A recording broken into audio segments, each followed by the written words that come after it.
So here at Deer Park, we're very aware that many of us are suffering around the situation of the climate crisis. When we look at Mother Earth within us and around us, we feel we are losing her. We are losing our sacred inheritance. And so we're asking many monks and nuns and lay friends who are practicing here at Deer Park how they are coping with their emotions of anxiety and fear around the climate crisis. And here we live in a beautiful valley, this natural environment with live oak, chaparral, with the rabbits and coyotes. And so every day we are nourished by our contact with nature. And this is an important part of transformation and healing. I love to go out in the mountain and find new trails, to breathe in the soil, the scent of the black sage and the earth. This is a kind of healing. I notice that if I'm just on email or on the internet or reading the news, I can feel more and more cut off from this sacred inheritance that is the flesh and bone of my body. And so how can I come back home to my body, come back home to Mother Earth? Well, I do it through the breathing and through contact with nature. Ever since I was a boy, I loved to go into the forest. I was lucky enough to live in a forest and on a river.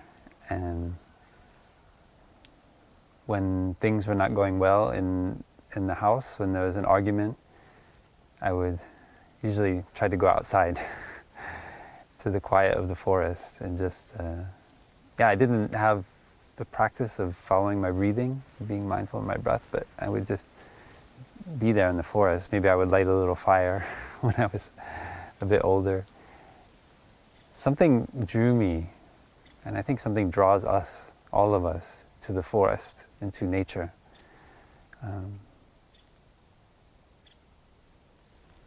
And there I could touch peace. I could touch connection. I could feel connected. And in some way, within the house, I felt disconnected. There's so many things like music or video games or television that were just drawing me out of my body, drawing me out of the present moment. But in the forest, nothing was asking me to be not fully there. The trees, they are fully there. They are rooted in the ground. They are growing, moving slowly, even though they look like they're static, but they're growing up, reaching their branches up into the sky with the leaves for the present moment sunlight. But we as human beings, we are delving deep into the earth to harvest the ancient sunlight of plants from tens of millions, hundreds of millions of years ago. So how can I ask myself, how can I come back to present moment sunlight? Like the trees, like the plants that are around me. Just living simply in the present moment with what resources that the sun offers, the earth offers. And then I feel a deep connection.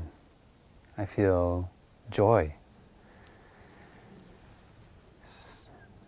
So nature helps me to touch this joy which is already there within me and grow it. And following the breath is really key. So as a young boy, I didn't know about breathing meditation, but then As I grew older, I did running, and I loved to run in the forest. And that rhythm of my step with my breath started to take on importance, because if I wanted to run faster, I needed to be really living in the breath and living with my steps. And I often went into the forest to run because I love the uneven ground. I love the challenge of Mother Earth's natural shape.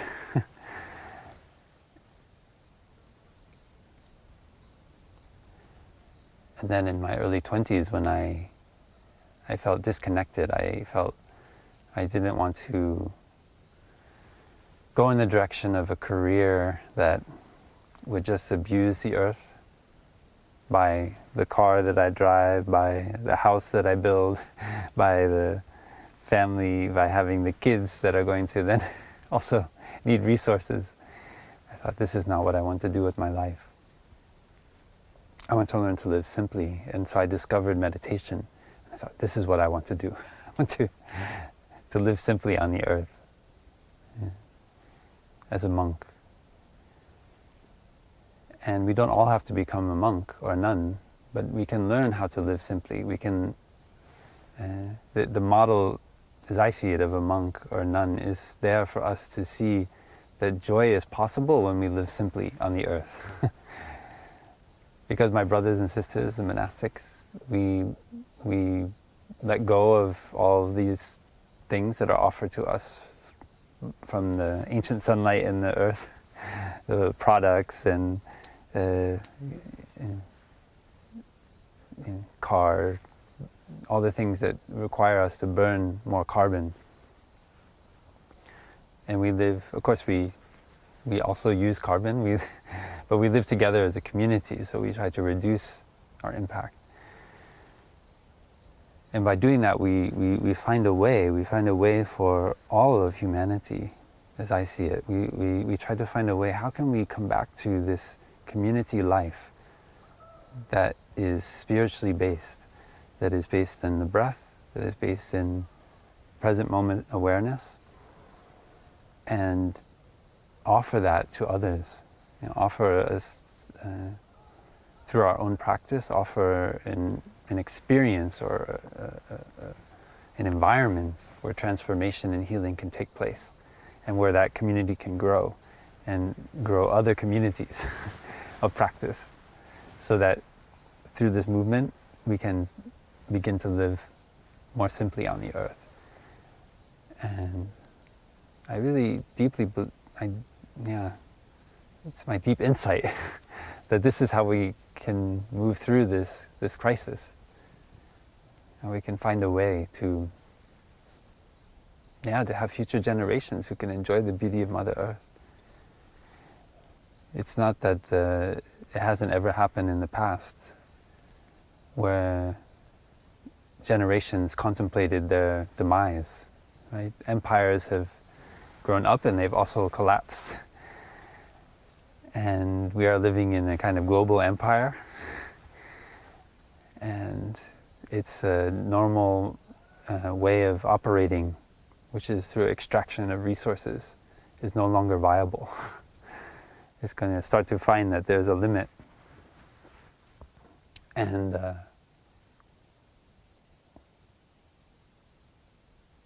if there are people who know how to generate joy, then those people, they will do just fine.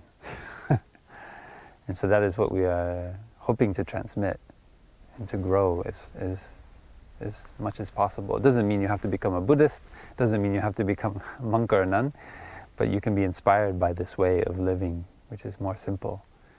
And the way to start is just to come back to your breath. Wherever you are, just sitting there watching this video, and let go of all your thinking.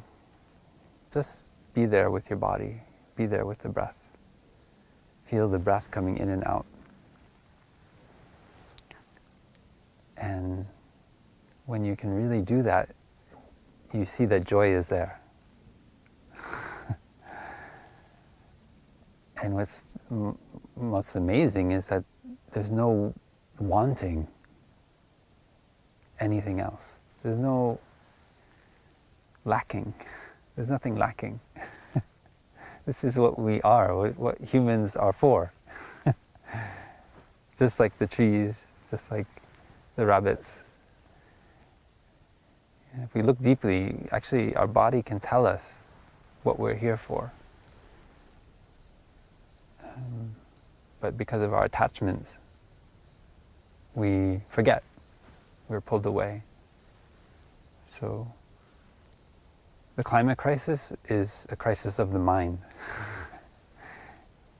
Of course, it manifests at the level of CO2 and methane and so forth emitted in the atmosphere, but it's a crisis of our mind.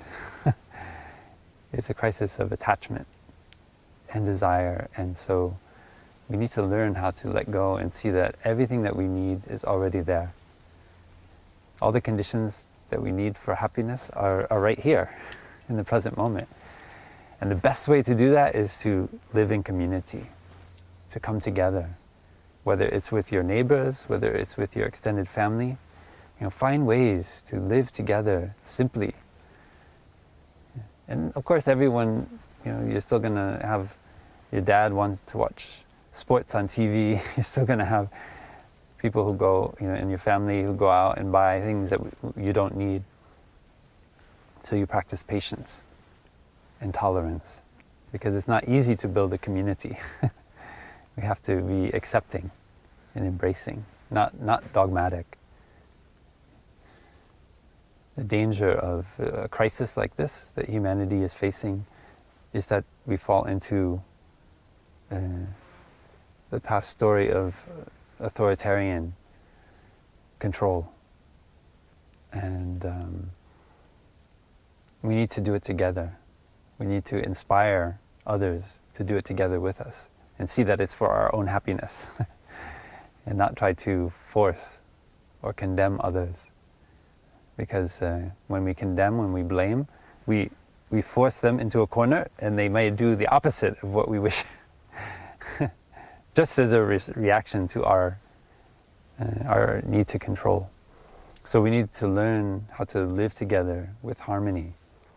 So that is where the mindfulness of breathing, mindfulness of our emotions is so helpful. One of the greatest things we can do on this planet in this short life we have is to build community. And it's interesting, when you read the news, you don't hear much about community builders. But you learn a lot about people who are destroying communities and trying to control. But quietly, growing up everywhere, there are incredible community builders. And I think that you may be one of them. If you look in your heart, you see that you love to live together.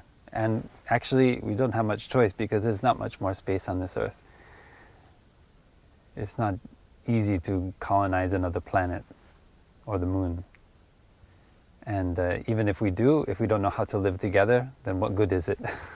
We just create more wars for resources. So the insight of the Buddha is, how can we come back and live together in peace on the earth? So he made this amazing, incredible gesture when he woke up to the situation that happiness is available right here and right now. He reached down and touched the earth. Yeah. So there's no separation. That gesture of touching the earth says that there's no separation between the earth and human beings. There's no separation. The earth is a witness to this realization, this insight of no separation, of awakening. And there doesn't need to be anybody who writes it down or puts it up on social media. Just that gesture of touching the earth is enough to bear witness to this awakening to the present moment, to all the conditions of happiness which are already there in the present moment. I love thinking of the Buddha touching the earth like that. And I love to touch the earth to learn how to practice, to not see that this body is separate from the earth as we are used to believing, to let go of that barrier. And being aware of the breath, being aware of the body, being aware of the emotions helps to do that. We see that all of this is impermanent. We are born up from the earth and we go back to the earth. So we are a manifestation of Mother Earth. We are a child of the earth. And seeing that, it's so easy for us to fall in love with Mother Earth. Just like it's so easy to love our mother. For some of us, it might be difficult. We might have a difficult relationship with our mother. But yeah, we may have, if it's not our own mother, it's some other figure in our life who has cared for us, who has loved us without conditioning. And the earth has been like that. She doesn't demand very much from us. She only nurtures us and wants us to grow and learn. And that's why it's so easy to fall in love with Mother Earth.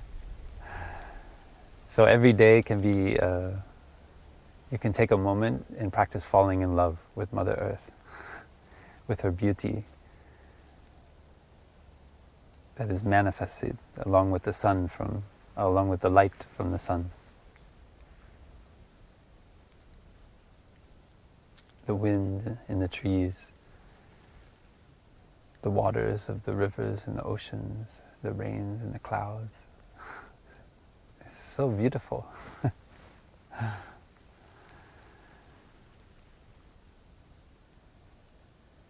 And when we do that every day, when we practice falling in love with Mother Earth every day, then the anxiety subsides.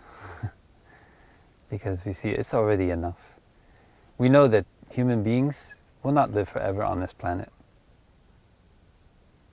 In the Buddhist tradition, we have a very early meditation where a practitioner goes to a charnel ground, which is where bodies were deposed after death. And not like today, where we bury the body in the ground, right, or burn it. And when you went to that place, which was usually far outside of a town, you could see the dead bodies over 1, 2, or 3 days becoming blue and festering, and then eventually all the flesh being eaten away or decaying, leaving only the bones. Then eventually the bones breaking down to dust. First the bones held together with sinews and blood, and then eventually the sinews gone, just the blood and the bones, and then the bones dry like the color of conch shells, and then eventually just the bones themselves breaking down back to dust into the earth. So this is a kind of visualization that we do in order to see that this body is also like that. It has that nature. It cannot escape that fate. And so that is not for the purpose of watering seeds of anxiety or fear, but that is the purpose for understanding the nature of our body. And the same is true of the nature of the body of humanity. We see that it is also impermanent. And we may be a little bit attached to the spring, right, where things are growing and new and flourishing and thriving. But the spring cannot happen without the death of the fall and things going back to the earth, revitalizing themselves. So our teacher often taught that we need to be able to see human civilization also collapsing, and breathe with that. Like really meditate on our governments, our institutions collapsing. And what does that mean? If there are food shortages, if maybe when you flip the switch there's no electricity anymore, people are gathering in places to find clean water to drink. That's not for the sake of watering seeds of fear, but for the sake of understanding that just as our ancestors did, we may also have to do in the future. This life we have created for ourselves is just like snapping my fingers in the time of history. And yet, with very simple modes of living, our ancestors have survived in the past. And so just like meditating on the corpse that is dying and passing away, we can also meditate on humanity. Because we know that humanity cannot live forever. And knowing that, we know better how to make use of this present moment. The urgency of this moment manifests. And we can see what we need to do. Each of us in their place. What you need to do may not be exactly what I need to do. Right? You have your own insight. There's millions of people around the planet working to help create a beautiful future on this planet Earth for our children, for our grandchildren. And we have confidence in that they are doing their best. And so we also, taking care of our emotions, coming back to the present moment, we also know how to do our best, right where we are, without being dogmatic, without blaming or condemning, but learning how to build communities, resilient communities that live simply on the earth in beauty and freedom. And of course, in the Plum Village tradition, we are all here to help. I see, as a monk, my role is to take care of my emotions around the climate crisis so I can help other people to take care of their emotions. And that's what I try to do every day. And I also can learn to live more simply as a monk. I can learn to better cherish the present moment of Mother Earth. So there are many things I can do right where I am. And so I ask you to look and see, what can you do? We have many resources available, like the Earth Holders community, earthholder.training. The website has a beautiful Earth Peace Treaty where we can make commitments in our life to act in a way that is helping future generations to live more beautifully, in more peace and happiness on the earth.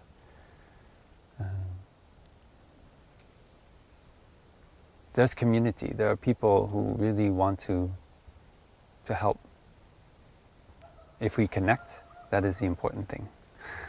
We need to connect with each other, reach out to each other through the internet, through email, messages, create one beautiful idea the Earth Holder community has here is called MAPS, which is to create small groups of people who are checking in with each other so that we do not fall into paralysis and despair around the climate crisis, but we learn to nourish each other, to build community in small groups, reach out to each other so that we can do our work with ease and freedom.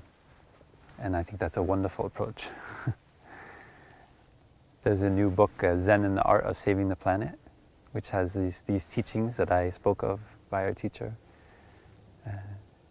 and many other resources available. So we are not alone. Mother Earth is with us in every moment. Thank you. And we are here for you at Deer Park. So if you can, if you're nearby, please come and visit. and do the good work where you are. We are here for you, and we know that you are there for us. Thank you.